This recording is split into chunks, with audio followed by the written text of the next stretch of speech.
The topic of today's presentation is leveraging data analytics to study climate change impacts on critical infrastructure systems.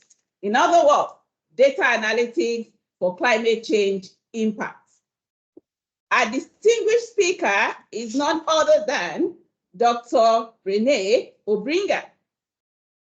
She is a fellow in urban and independent infrastructure systems here at the United Nations University Institute for Water, Environment, and Health, acronym UNU-INWEH.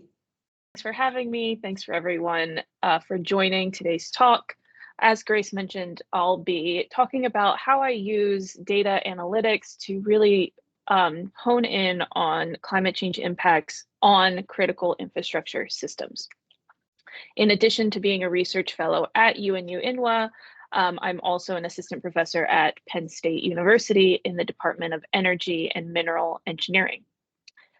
So to give a brief outline of what I'm going to go through today, I'm going to start with a very broad overview of my research and my research methods, and then get into a specific project focusing on how we model the water-electricity nexus in urban areas. And then I'll wrap up with a brief discussion on practical implications and where this work is going in the future. So my overall research objectives, goals, plans really focuses on viewing cities as socio-technical systems. And so this means that we have, climate change impacting these urban systems. Climate change is also impacting people, and these people are impacted and impacting interconnected urban systems. So it's all sort of grouped together. And specifically in this talk, I'm going to be focusing on this left side of the triangle, where I'm looking at how climate change impacts urban interconnected systems, specifically the water-electricity nexus. So there are several modeling approaches that have been used in the literature for modeling the water-electricity or water-energy nexus or food-water-energy nexus. We sort of keep adding acronyms to or little interconnectivities to this larger approach. But some people have done life cycle assessments looking at how virtual water flows through power plants, for example, and how when we generate electricity, we are also using water to do that generation. When we export electricity from different states or even occasionally different countries, we're also exporting then the water virtually that we use to generate that electricity. And so depending on what the general hydrology is in a given region, that can actually have a large effect on drought impacts, flood impacts, etc. There is also people using physics-based models, so actually trying to model the physics of the water and energy system and how they interconnect. On the more mathematical side, there are econometric analyses, which sort of focus more on getting into the sort of the mathematical connections between water and energy systems. And then there's what I do, which I will call predictive modeling, also called supervised learning or machine learning. And I tend to focus on this predictive modeling because it's not only computationally efficient, but it allows for some more complex interactions than we would see in econometric analyses, for example, and also allows us to explore what if scenarios and sort of figure out what assumptions we are and are not making in some of these other types of analysis. So predictive modeling can really be a methodology all on its own, but it can also fold really nicely into some other existing computational methods as pre or post analysis. And so what I mean by predictive modeling is essentially finding some equation, some function f of x that can predict values of y. And this is a pretty standard way to just go about a mathematical analysis, but what makes predictive modeling sort of unique compared to other econometric type analyses or other mathematical analyses is that the goal is actually to balance bias and variance. And so most of our models are not going to be fully accurate, but we're trying to get them as good as possible. And a lot of times that means we end up on this end of the spectrum where we've got low bias, meaning that we're trying to get as accurate as possible. But because we're doing that, we actually have a very wide range of possible options, which means that when we go to predict new data, it might not be as accurate in the prediction as it was in the original training. The opposite end is where we get a really narrow, just a model that can't actually take into account all of these different values. So you also end up with higher predictive error. And so what predictive modeling does is it tries to get right down in this sort of happy medium, in which case it might actually sacrifice a little bit of model, or might sort of increase the bias of the model a little bit to reduce the variance and sort of find this benefit here. And so mathematically, this is called the expected prediction error, and it can be expanded into this larger mathematical term. But basically what this means is that we take the variance of our model and we also include the bias of that model, this is the variance of the data. This is that irreducible error that we can't really get rid of at any point in time because we're working with real systems. But then we add the bias of the model and the variance of the model. And by combining both of these terms in our error formulation, we end up minimizing the predictive error when we use it for new data for test cases, which is really where we want to be in order to generalize our model to other new situations that we haven't encountered before. And so this is really where most of my work focuses on, is using these predictive modeling algorithms. And so there are a number of different algorithms. They range from really basic linear regression can be considered a predictive modeling algorithm if it's used in this sort of style of methodology, ranging to more complex non-parametric methods where we're not actually defining anything other than a model structure. And here is where artificial neural networks or even deep learning and other forms of sort of more complex machine learning sort of function on the opposite end of linear regression. For my work in particular, I actually focus on using decision trees and similar methodologies because they tend to balance the ability to get very good predictions with the ability to be interpretable. So most of my work aims at, one, getting accurate predictions of whatever system I'm trying to model, but also making sure that that model and those predictions are able to be understood by key decision makers. So I tend to focus on the interpretable side of machine learning. Specifically today, I'm going to talk about a method called multivariate tree boosting. And what this is essentially doing is it's an ensemble of trees. And so this means I build a lot of different decision trees and ultimately aggregate them together following a basic weighted formula. But what makes it multivariate is extending that to include multiple response variables. And so this means that I can simultaneously predict water and electricity use given my input data. And that simultaneous prediction is often better than predicting just water or just electricity because it's taking into account how these critical systems interact with each other as well as how they function separately. And so the mathematical representation, essentially it's just a double sum. And as I said, this is able to predict multiple outcome variables simultaneously and considering those interdependencies between the variables.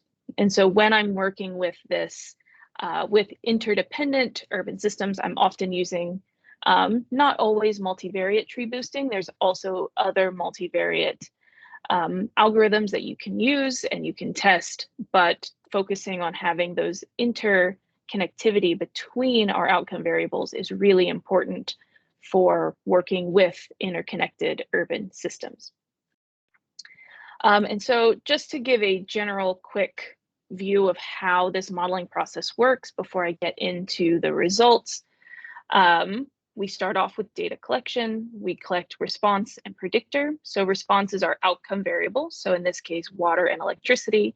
Our predictors are our input variables. So think climate variables, population variables, demographics, anything that we would want to use to predict the water and electricity in this case. There's generally some pre-processing before we get into the actual model. And so the way this predictive modeling works in terms of best practices is you generally split the data into training and test. And so the training model is what's being used to build the model, and then we test it to see how good it did on data that wasn't included in the training process. And then we repeat that so that we always are using different blocks of test data.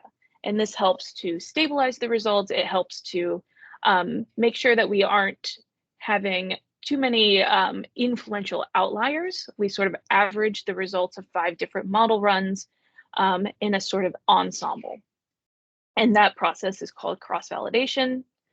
And then sometimes if I'm testing multiple models, I would do a model selection. In this case, I'm only using the singular multivariate model. And then there's also usually variable selection to try to reduce how many input variables. And that just reduces the complexity of the modeling process.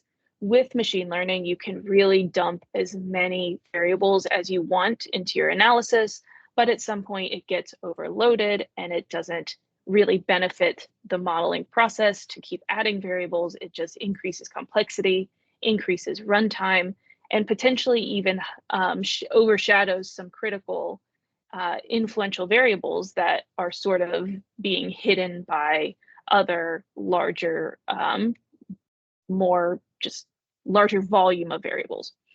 And so that's a common process as well. And then once the final model is there, there's this inferencing and analysis, which is really where most of the results are generated, looking at why the model is working the way it is, looking at what the important variables are, how they actually work in the real world, and what that means for decision makers.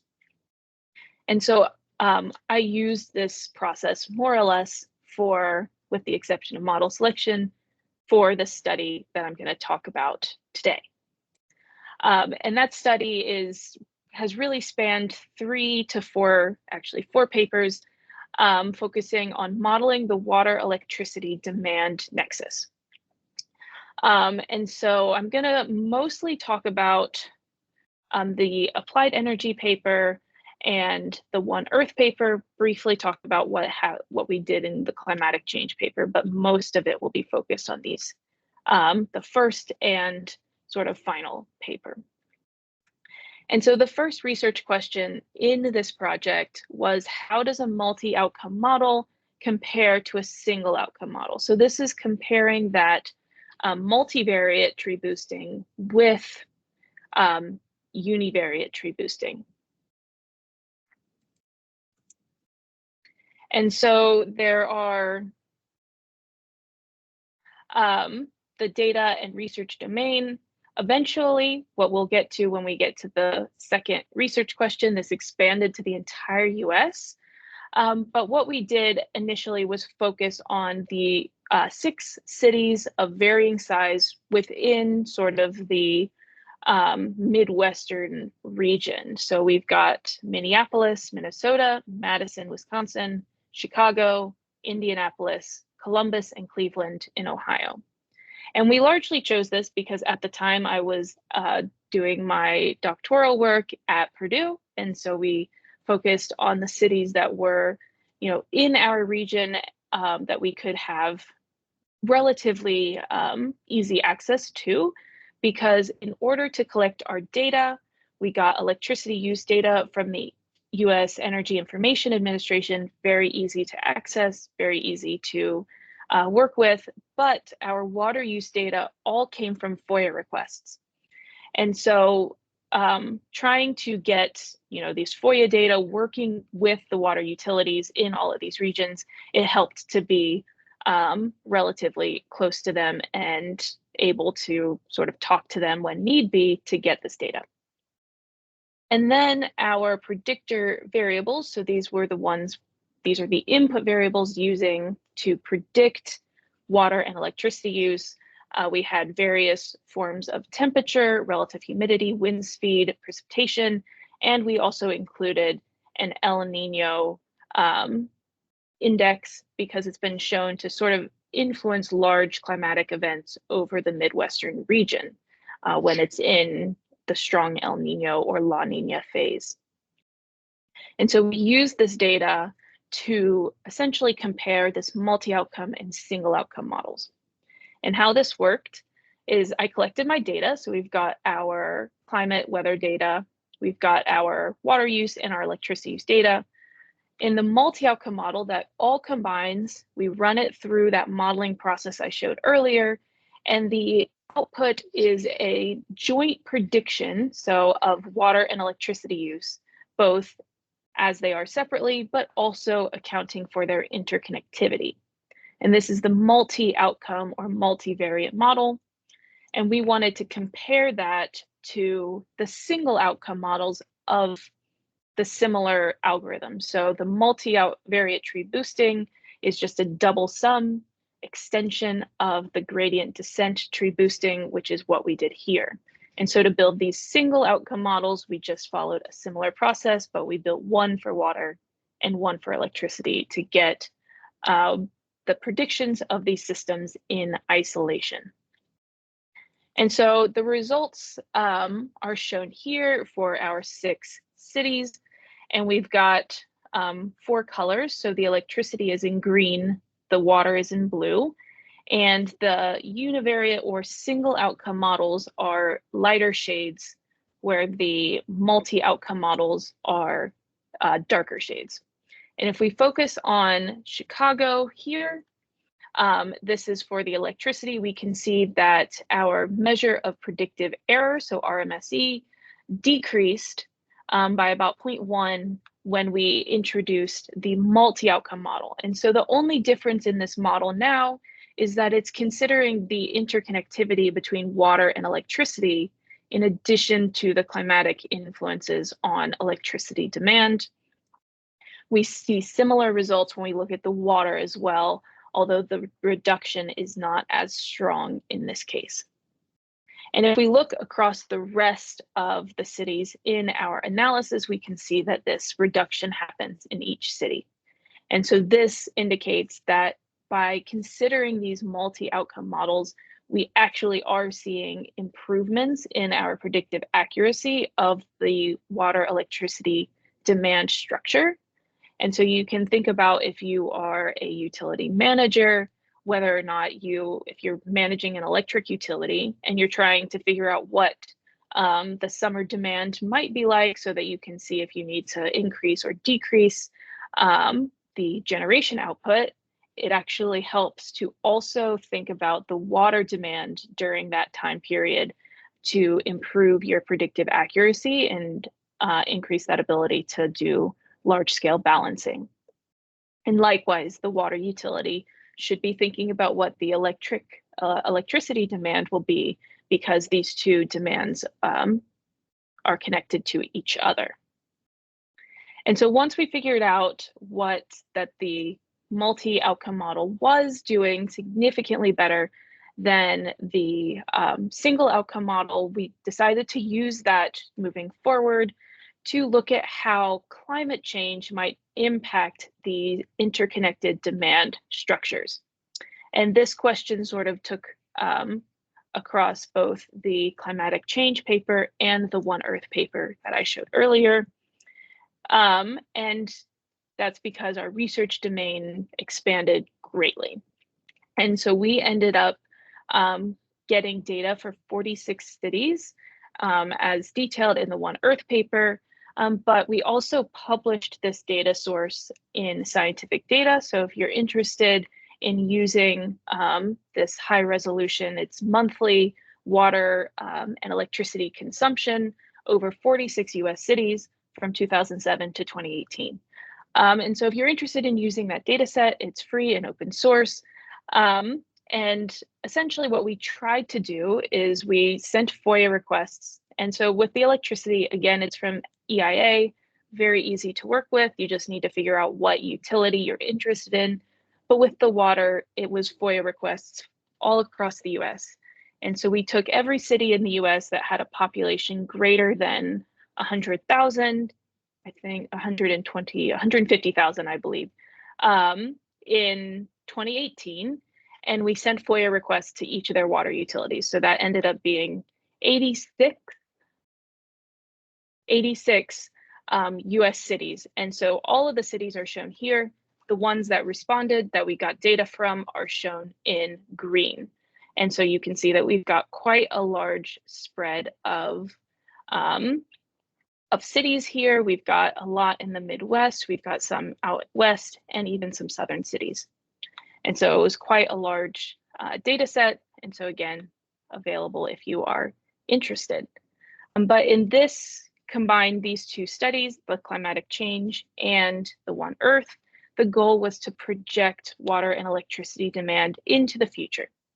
And so to do that, we start with our original model. So this is our multi-outcome model. We've got our weather, our water, our electricity. The outcome is a prediction of water and electricity.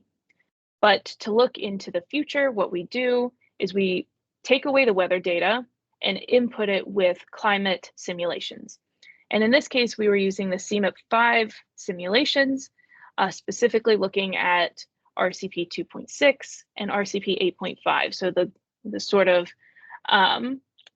two extremes in the CMIP-5 suite of scenarios. And because we are using this in sort of future projection mode, we don't actually know the true water and electricity use. What we're doing is taking a previously built model, inputting new data, and the output is now a projection of simultaneous water and electricity use under the new climate scenarios. And we did this over temperature thresholds as opposed to over years. And so looking at what happens after the world surpasses 1.5, 2, and 3 degrees Celsius above pre-industrial levels.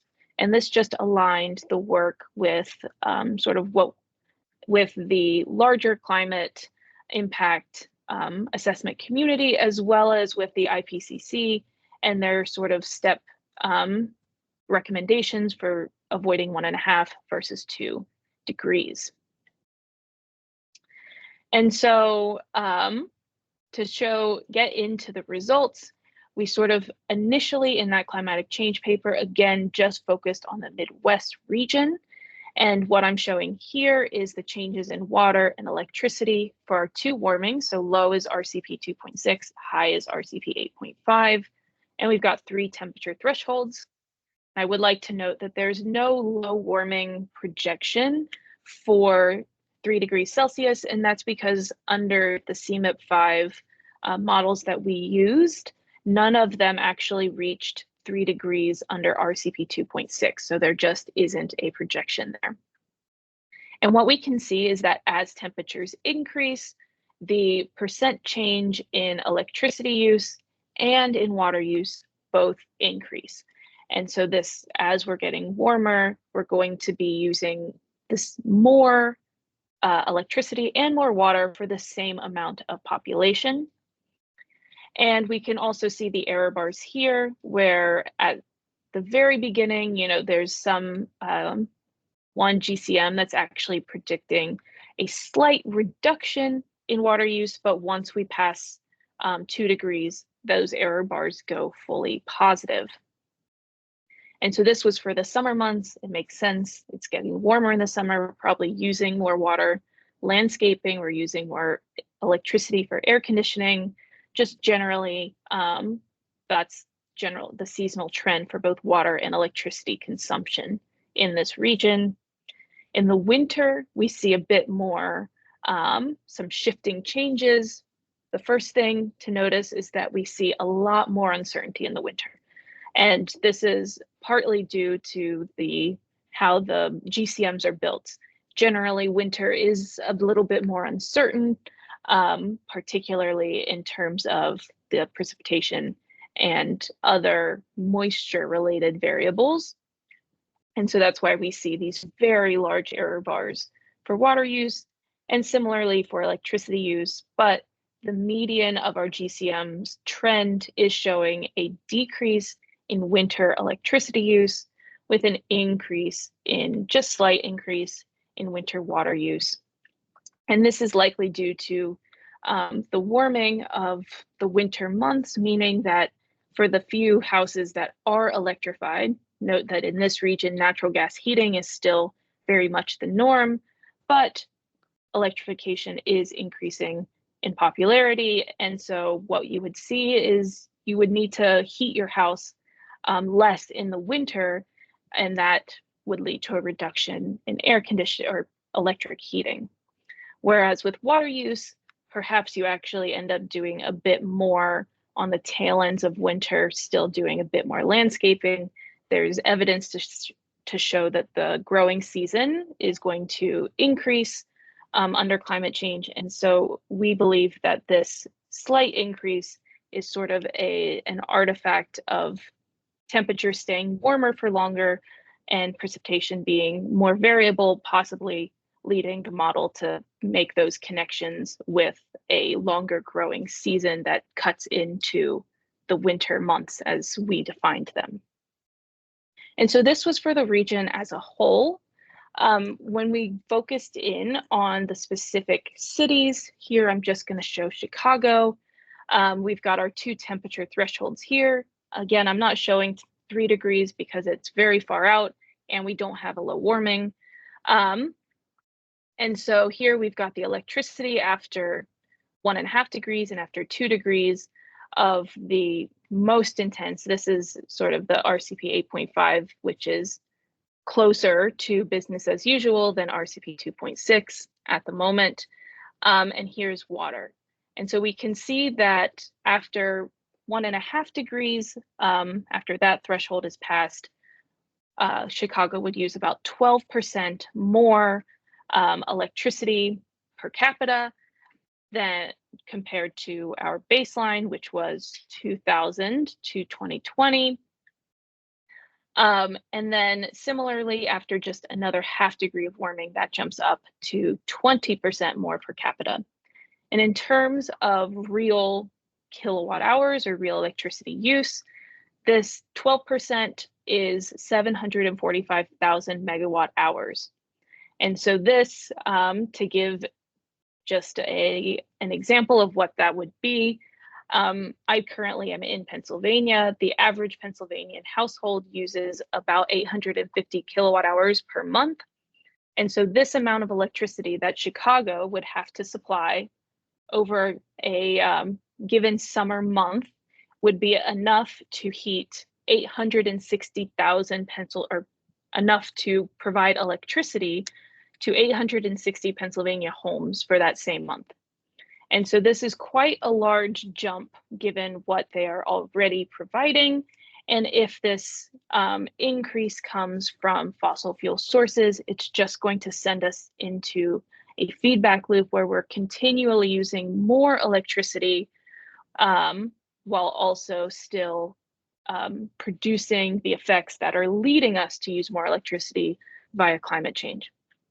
And then under this 2 degree scenario, that jumps up to 1.6 million megawatt hours, which is enough to power 1.85 million Pennsylvania homes for 1 month.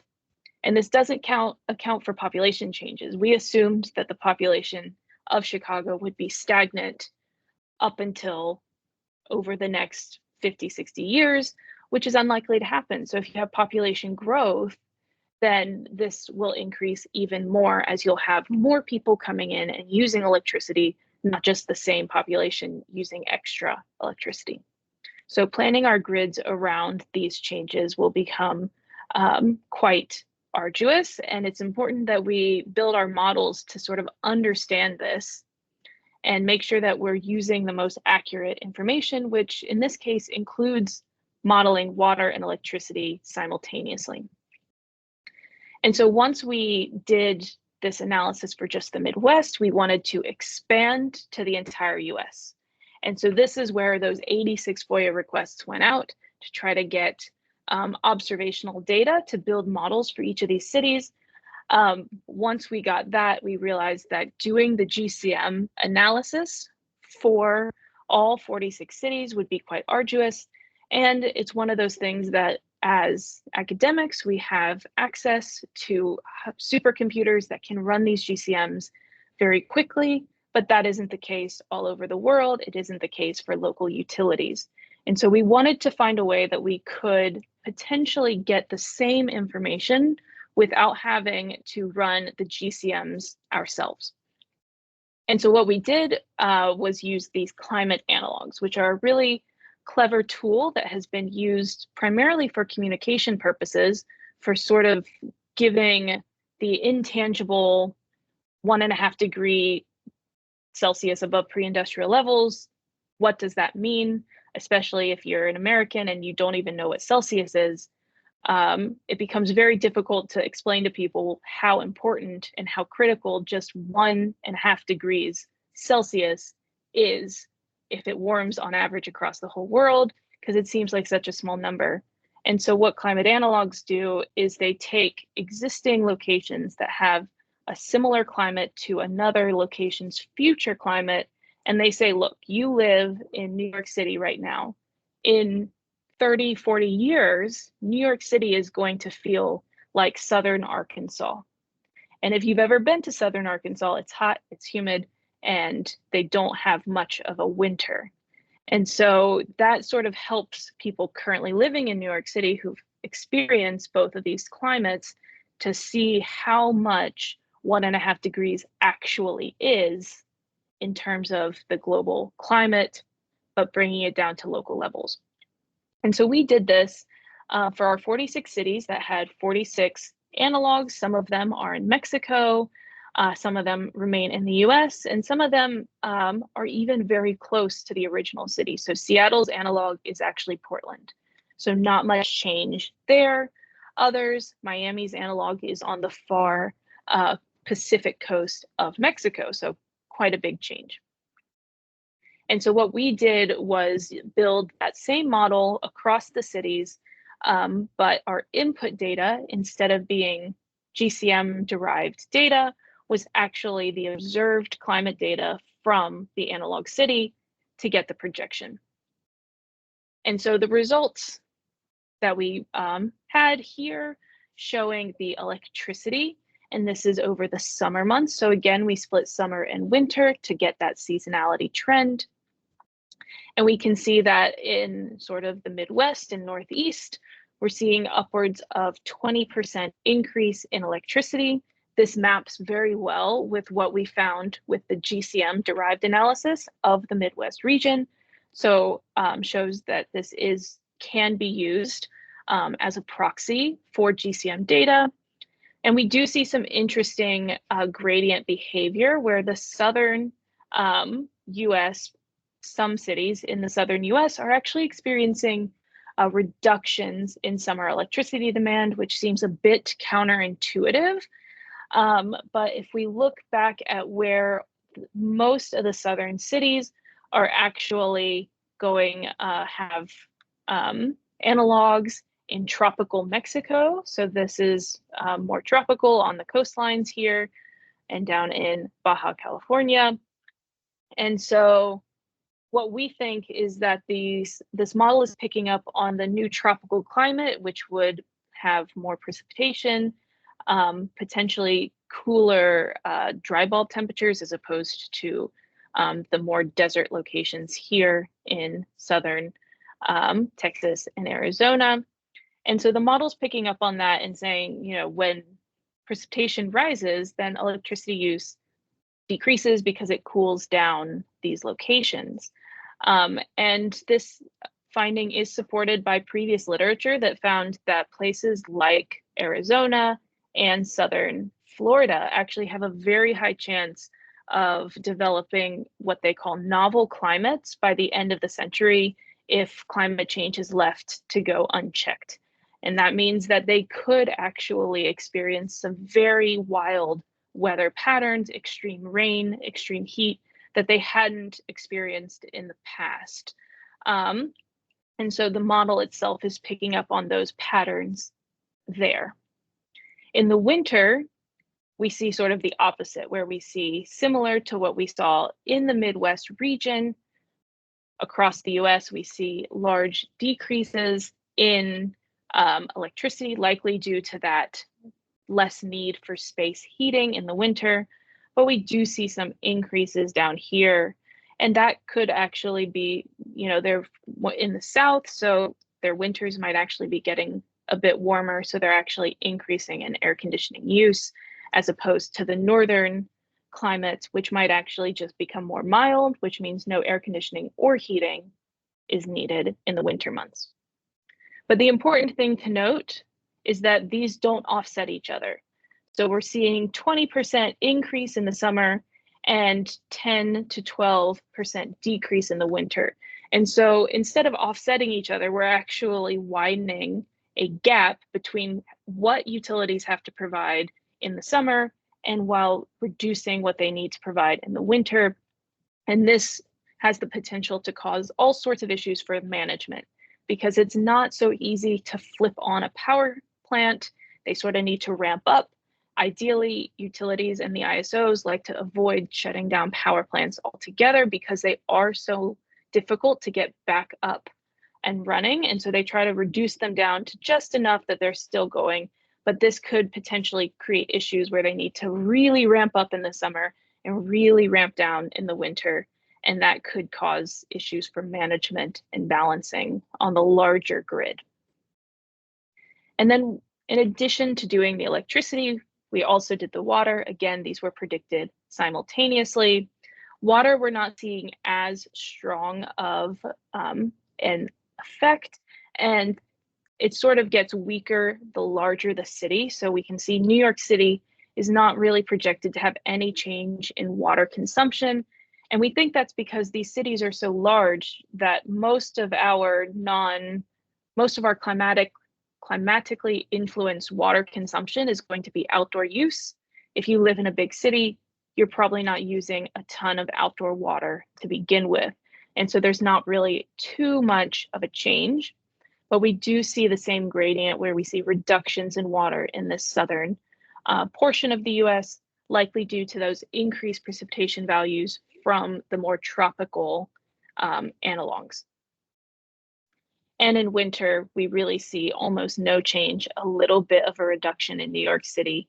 And again, winter water use, as we saw in the climatic change in Chicago, is actually very uncertain. And so there's a lot that could happen. And so it's difficult to say whether or not, most of these cities are showing no increase, but some are seeing strong increases or decreases depending on what their analog is. And so to wrap up with some practical implications, so one of the big things that we found from this work is really focusing on those climate-induced shifts in demand can help aid climate change adaptation plans. And so you can think about, a lot of the cities in the US have different pledges for going carbon neutral, for getting renewable energy. All of these different climate plans could be derailed if we're not accounting for the feedback loop in which climate change is leading to increased water and electricity use in some areas, which makes it more difficult to meet our renewable energy goals if we're constantly having this increase in demand. And so accounting for what the demand possibly could be, including what the climate change induced shifts in demand could be, can help sort of build up some resilience within our adaptation plans. And then another thing that we found was comparisons between these different thresholds.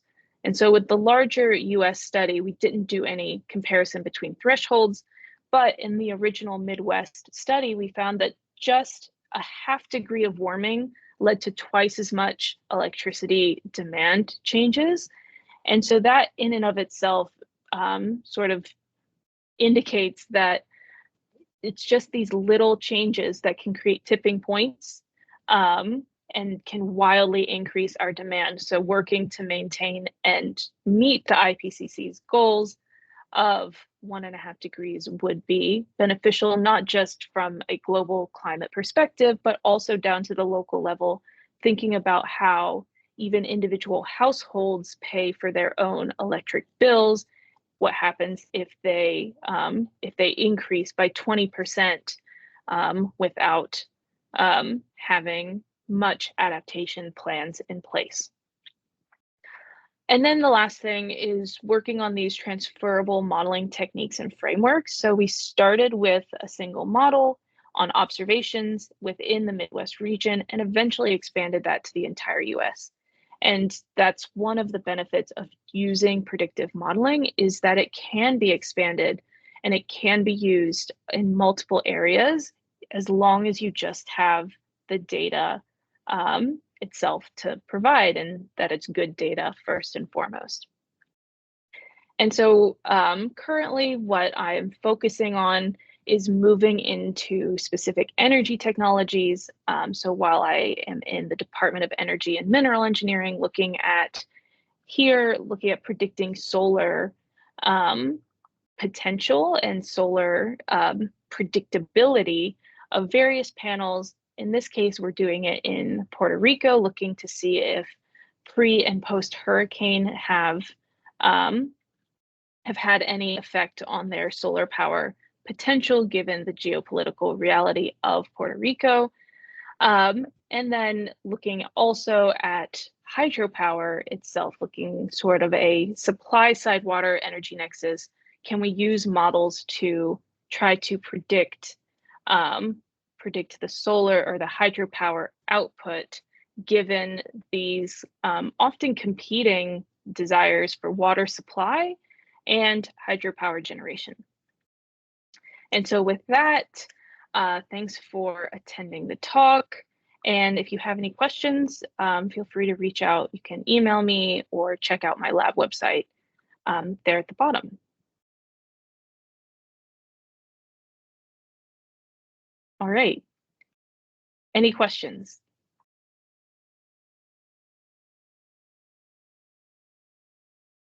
Yeah, thank you.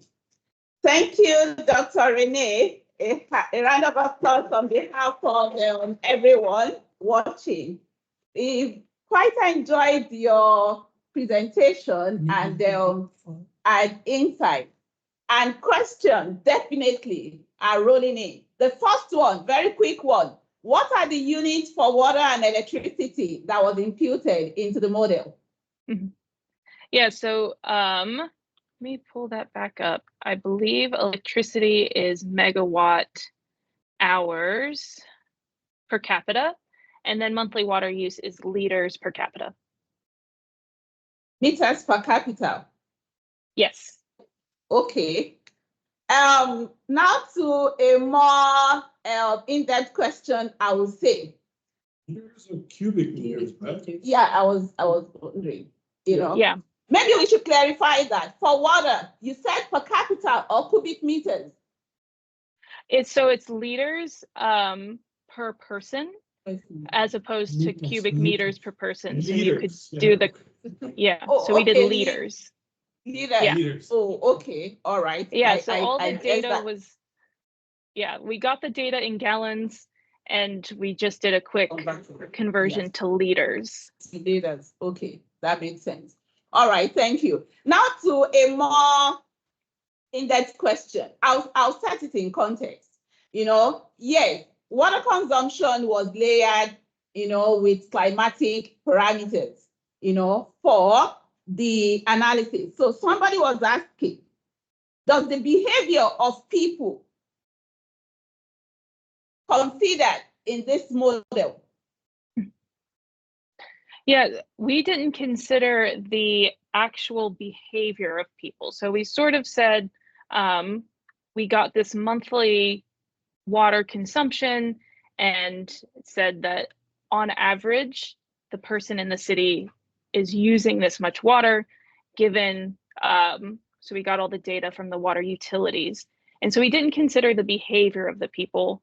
One of my, I did a different study in the Colorado River Basin where we did look at actual water user behavior, specifically how they viewed water conservation and what their attitudes were towards that. And so in that case, we did find that we found 7 archetypes of people that of varying levels of how they view water conservation, from people that viewed it as completely unnecessary to people that were very pro water conservation and very intense about it in their own homes. But in this particular study, we just said people are probably using roughly the average, and they're always using the average. They're not increasing or decreasing based off of the water, the current water utilities messaging. So if Los Angeles goes and is in a drought and the Los Angeles Water and Power comes out and says everybody needs to reduce their water, we're no longer washing cars, we're no longer irrigating lawns, that sort of thing, we didn't actually account for those changes in behavior that would have reduced the average. We're sort of taking a very base stagnant view and saying people are always going to use the average. So if climate change comes in, what would that then change? And so it gives us sort of a baseline for essentially a worst case scenario where nobody adapts and nobody makes any personal changes and there are no government changes and just uses the way we always have been using. What would that actually mean in the future under climate change? Okay, I guess that's where it becomes debatable now, running into the people, if you understand what I mean, because another question is saying, what about factoring in time, also based on people's affordability? So this is still people's behavior, so climatic data, could be predictive either way, but people behavior. So how do we really deal with it in this kind of modeling? Yeah, it's very hard to add this behavioral aspect to the modeling. And so what I have done in the past, I've taken 2 approaches. One is just not using predictive modeling at all for human behavior because it's very difficult. And using things like agent-based modeling or other computational techniques that have been developed primarily for social data. But another thing that sort of the opposite side that what we've done and worked very well was we built for the city of Indianapolis at sort of the census tract level, which is groups of about 8,000 people across the city for tracking purposes. We built a model that predicted the census tract level water consumption, and it was still based off of climatic, demographics, all the stuff, the sort of numbers that we can get about the environment and about people, and we predicted it. And what we were able to do was go back and do semi-structured interviews with pairing with a social scientist. And that data actually gave us really good insights onto why certain parts of the city were being predicted or modeled the way they were.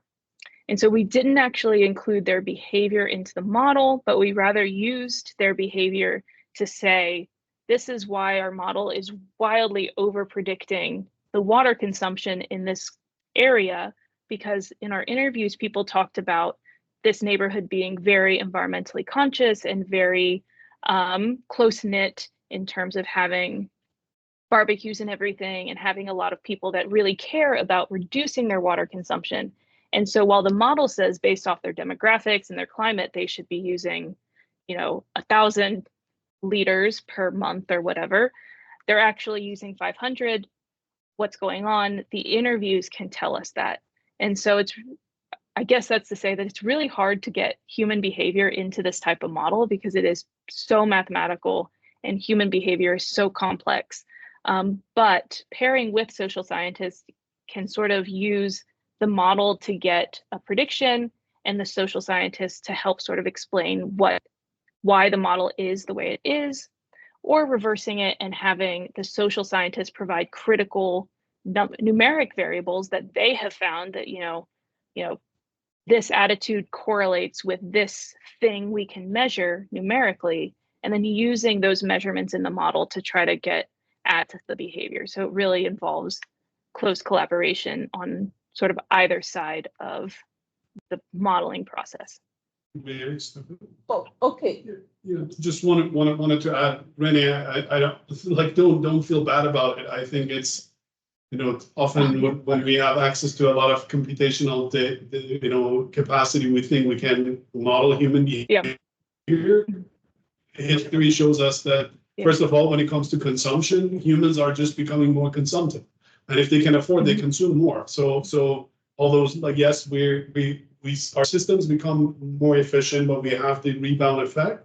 And the issue of also behavior change through increased pricing is another mistake that many people make. Yes, there is some impact, but it's not like there are elasticities to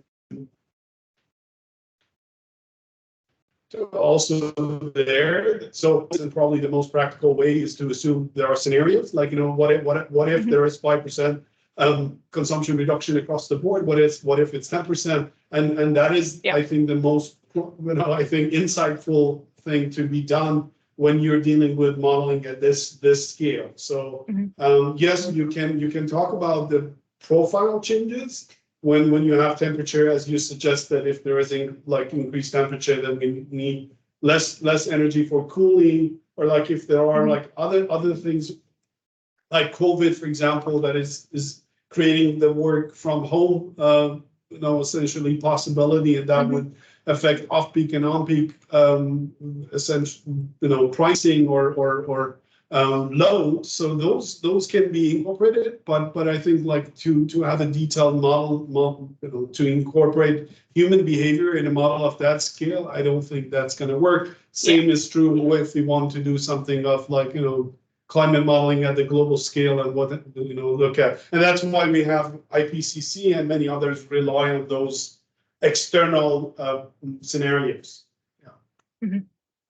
Yeah, I appreciate what Kevin just said, but I also think in a way, because the human angle is the biggest risk that we've not been able to demystify so far. Maybe we can also consider using, indicators, like affordability, use some economic inputs or economic variables to indicate, people's behavior, especially where affordability and those things is considered. In water use, in electricity use, energy use, economic factors are also important. They're interconnected. So maybe we can use, any of that, particularly economic factors, to predict, to serve as an indicator for human behavior, to reduce at least the risk, of the human influence in this modeling. But Grace, that is the point, that economic it's not about only price. This is the mistake that people not familiar with the way consumption and behavior make. They think it's all driven. Yes, affordability matters, but if you incorporate that one, then you have to bring a lot of other things, and then it becomes impossible. So the type of modeling that she uses and the objective of her modeling might not be relevant to those questions. So in every modeling or any study, we also have to have, what sort of questions do we have and what are we trying to answer? So any unnecessary extension can result in confusion. So anyway, I think we can move on to the next one because we don't have. Yes. So in view of time, we have 1 more minute, and there's this important question that also came in.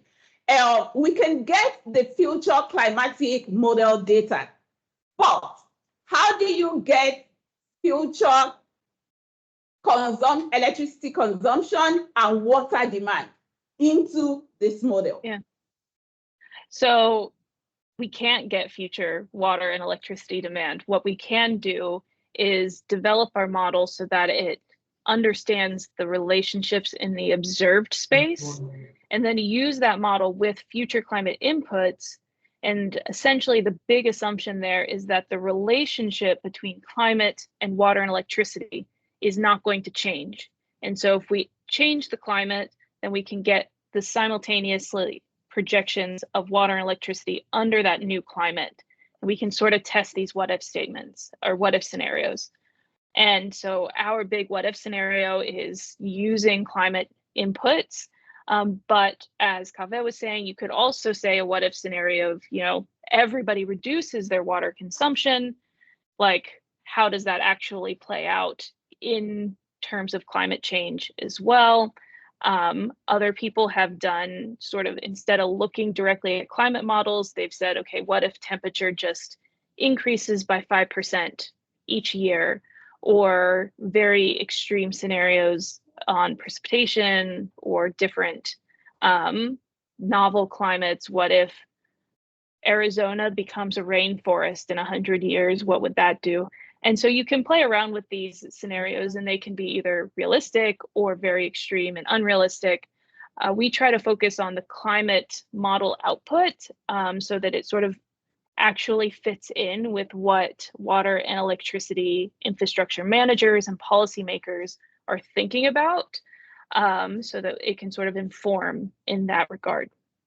Okay, one last one, just in 1 second. Are there plans to apply this research on other skills or contexts? Yeah, we would like to apply it elsewhere. We've thought about trying to apply it in Europe and at the EU level as sort of countries equivalent.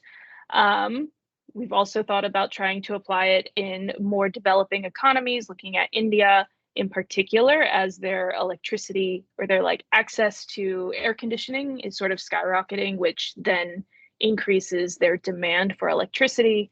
But the main limiting factor is just finding the data itself. And that's part of the reason why we focused on the US, because it's, as a US citizen, it's very easy to get all of this data across the US, and it's more difficult trying to do that from afar. Okay, one more question, quickly. Hi, Renee, thank you. A very nice presentation. So I have one question regarding so your analysis is unit is a city, as I understood, the output. So you have any findings that difference between large city, small city, or if you say another thing is like I assume that you assume the supply of electricity and water is unlimited, or the cities where there is a constraint of one or other, how the model will work? Yeah, so we didn't differentiate between large and small cities. So each of the cities had their own per capita. They actually end up being, at least in the US, with there are some changes, some differences there. Cities in California tend to have lower per capita than cities, in the Northeast, just simply due to availability of resources and culture. But by and large, the per capita rates are fairly equal across a lot of the US. So if we were looking at totals, then we would expect like New York City to use much more water and electricity than Madison, Wisconsin, for example, because their populations are orders of magnitude away from each other. But at a per capita rate, they're in the same general area. But so we didn't really do much analysis in that regard. We also didn't put any constraints. So in order to sort of just get at what the climate change impact would be, we sort of made the assumption that it would just, if demand is increasing, then these utilities will find a way to make that work. In some of our sort of post-analysis calculations, we did play around with scenarios in which the cities couldn't make it work. So particularly with electricity, saying that, if we aren't able to meet this supply, what would sort of the impact be across these different cities? But by and large, we assumed that if demand increases, then the utilities will make it work somehow, building new generation or supplies, looking for alternate resources, that sort of thing. All right. I guess on that note, we have to call it a wrap on today's Science Talks. Once again, Dr. Renee Obringer, thank you so much for your time. Thank you for the information. Thank you for the insight. And to all our participants, thanks to everyone who took time to be a part of today's Science Talk. We look forward to seeing you next week. Please be part of the UNU-INWEH Science Talk. Thank you, everyone, and have a nice day. Bye. Thank you, Renee. Thank you.